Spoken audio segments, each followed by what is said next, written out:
in the book God and the World, again questions were asked about the diminishing numbers of Christians in the church. So this was a question that was disturbing the minds of a lot of people.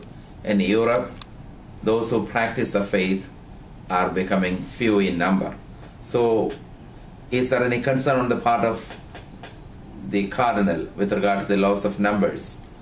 And he says, Cardinal Ratzinger, the present Pope, in that book, God and the World, says, the number should not diminish the quality of faith.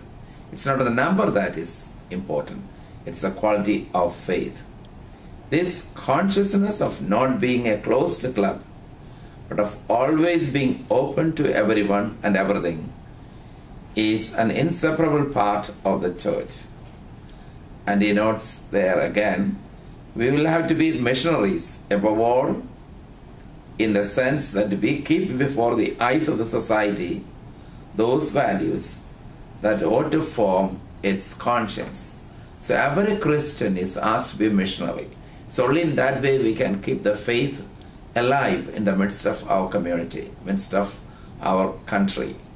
And therefore, we should not in any way be troubled by the loss of the number of the people who practice the faith.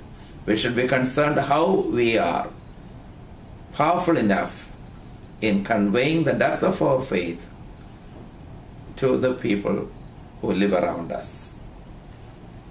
Then he says there is a responsibility on the part of Christians to intervene at times when the eternal values, the moral values, the religious values are questioned. We should not just remain silent when the lawmakers break moral values or when there is utter disregard of moral values in the heart of the society. So he says we cannot just calmly allow everyone to relapse into paganism, but have to find ways of bringing the gospel into the spheres of life of those who do not believe. The church will have to develop a great deal of imagination to help the gospel remain a force in public life. So that's a big challenge that the Cardinal has thrown before each one of us. We have to make the gospel alive in the midst of our people. So that is what should concern us at this time. In the present context of secularism, materialism, how is it possible for us to make the gospel alive in our midst? In what way we can practice our faith which will make other people get attracted to Jesus Christ? It is through our love, our compassion, forgiveness, reaching out to other people, helping the needy, that we make the gospel alive in our midst. That's how we make the gospel alive. And the Cardinal also has high praises for the American church as well as for the Indian church. And he says, the church in America is very dynamic. This is a church that is very strongly bringing to bear the vital elements of religion in the heart of the society.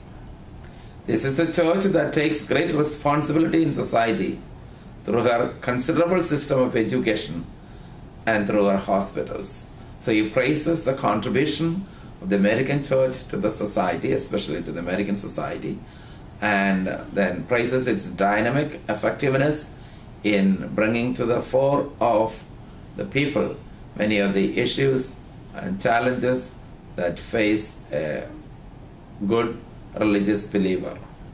Then he says in Asia, the church in India is setting an example. And these are the words that the Cardinal uses. In Asia, it is at present India that is setting the tone by the exemplary work being done to shape the debate with the world of other religions and the question of the standpoint of faith in this world. Also, he makes mention of some of the very new forms of renewal that are happening in the Catholic world. He praises the contributions of the charismatic movement, Folklore, Neo-Catechumenate, Curcio, etc. And he says they are all welcome and they show that the Spirit is alive in our midst. The comment the Holy Father makes on these movements is very important to note. This is what he says. The treasury of faith provides many dwelling places within the one house, and we should preserve this dynamic openness.